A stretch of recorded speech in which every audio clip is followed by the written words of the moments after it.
Bismillahirrahmanirrahim. Assalamualaikum warahmatullahi wabarakatuh. Nama saya Nur Maisarah binti Abdullah.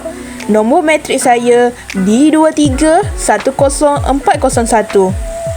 Hari ini, saya akan membentangkan perbezaan KSPK dan Permata Negara. Baiklah, apa yang dimaksudkan KSPK dan Permata Negara? KSPK adalah Kurikulum Standard Prasekolah Kebangsaan menjadi wadah utama panduan guru dalam mendukung hasrat mulia negara bagi menyediakan pendidikan prasekolah bertaraf dunia kepada generasi masa kini dan akan datang. Permata Negara adalah sebuah program pendidikan yang telah dibentuk khusus bersesuai dengan keperluan pembangunan intelek dan fizikal kanak-kanak di bawah umur 4 tahun. Antara objektif yang telah dikemukakan Kurikulum Standard Prasekolah Kebangsaan atau dinamakan sebagai KSPK adalah: yang pertama, menggunakan bahasa untuk berkomunikasi dengan berkesan. Kedua, mengamalkan nilai-nilai Islam dalam kehidupan seharian untuk murid yang beragama Islam. Ketiga, mengamalkan nilai-nilai murni masyarakat Malaysia. Yang keempat, menghargai dan peka terhadap budaya masyarakat Malaysia. Kelima, menyayangi dan menghargai alam sekitar. Yang keenam, memperkembangkan konsep kendiri yang positif dan keyakinan diri. Ketujuh, mempraktikkan amalan kesihatan, membina kecergasan badan dan menjaga keselamatan diri. Yang ke-8, mengembangkan daya kreatif dan estetika. Yang ke-9, mengaplikasikan pemikiran kreatif dan inovatif serta kemahiran menyelesaikan masalah dalam pembelajaran dan kehidupan seharian. Seterusnya, objektif Permata Negara adalah: yang pertama, membina emosi, akhlak dan spiritual kanak-kanak untuk melahirkan individu yang bersahsiah mulia, tenang, ceria, bersopan santun, penyayang, berempati dan adil. Kedua, membina kemahiran sosial interpersonal dan interpersonal yang baik untuk membolehkan kanak-kanak bergaul dalam masyarakat. Ketiga, membina kanak-kanak menguasai kemahiran awal bahasa, berkomunikasi dan literasi dalam bahasa Melayu, bahasa Imbuda dan bahasa Inggeris. Keempat, mendidik kanak-kanak mengamalkan pemakanan sihat, kebersihan dan keselamatan diri dan gaya hidup sihat. Kelima, melatih kanak-kanak menguruskan diri sendiri sehingga mereka yakin dan mampu berdikari dan boleh membuat keputusan berdasarkan kebolehan diri. Keenam, membentuk kanak-kanak mengembangkan kemahiran motor kasar dan motor halus serta perkembangan fizikal yang mampan. Matlamat KSPK adalah: Kurikulum Standard Prasekolah Kebangsaan bertujuan memperkembangkan potensi murid berumur 4 hingga 6 tahun secara menyeluruh dan bersepadu dalam aspek jasmani, emosi, rohani, intelek dan sosial melalui persekitaran pembelajaran yang selamat dan menyuburkan serta aktiviti pembelajaran yang menyeronokkan, kreatif dan bermakna. Ini adalah untuk meningkatkan kemahiran menanam, keyakinan dan membentuk konsep kendiri yang positif pada diri murid agar mereka bersedia untuk menghadapi cabaran dan mengikut pembelajaran seterusnya. Manakala matlamat untuk Permata Negara pula, matlamat kurikulum Permata Negara ialah menyediakan program asuhan dan didikan awal yang bersepadu untuk kanak-kanak yang berumur 0 hingga 4 tahun.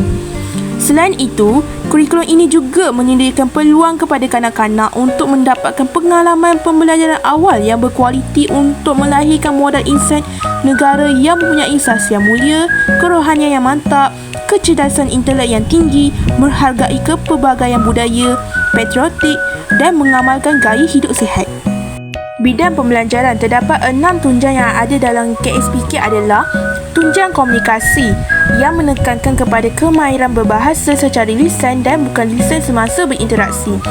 Tunjang kerohanian, sikap dan nilai memberi penekanan dan keutamaan kepada aspek perhayatan, amalan agama, kepercayaan, sikap dan nilai.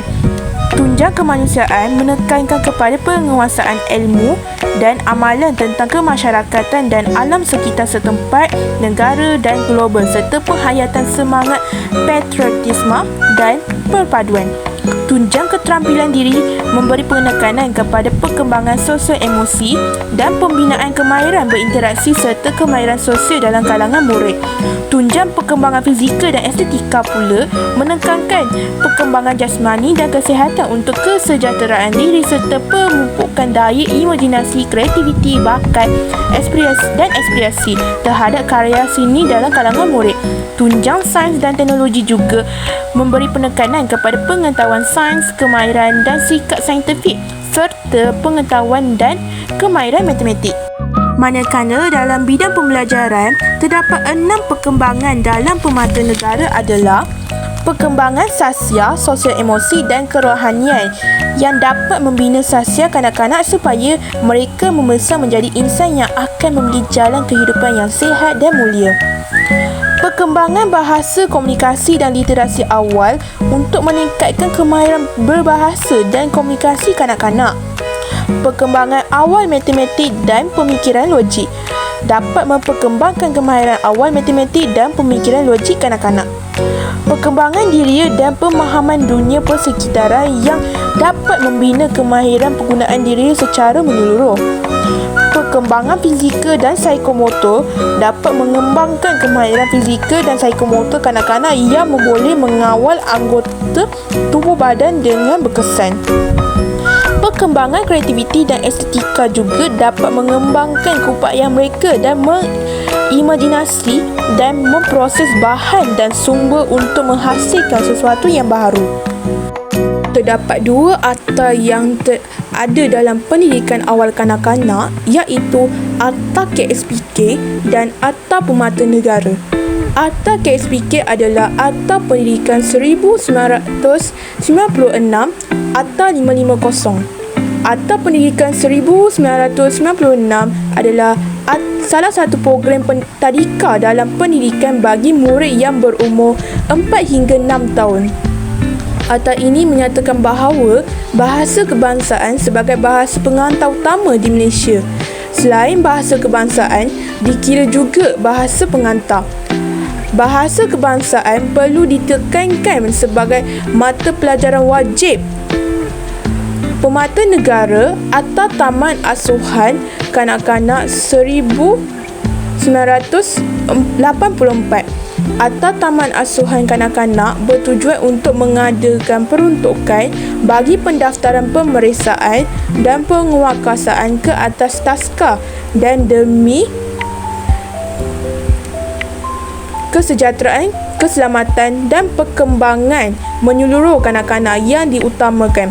Kepentingan akta ini adalah kerana memang termaktub dalam Undang-Undang Malaysia. Selain itu, dapat menjamin kualiti kanak-kanak. Seterusnya, garis panduan mesti dipatuhi untuk pendaftaran, pengawalan dan pemantauan. Tambahan lagi, boleh didakwa di mahkamah sekiranya tidak mematuhi akta. Baiklah, saya akan mengakhiri video saya pada hari ini. Sebelum saya mengakhiri video saya pada hari ini, izinkan saya untuk memberi serangkap pantun. Putih-putih, bunga melati, harum mewangi di pagi hari. Video saya cukup di sini. Jika rindu, harap hubungi. Saya ingin memohon maaf pada awal hingga akhir jika berlaku kesilapan. Semoga video ini akan memberi manfaat kepada semua orang. Saya ingin mengakhiri dengan wabillahi taufiq wal hidayah. Wassalamualaikum warahmatullahi wabarakatuh.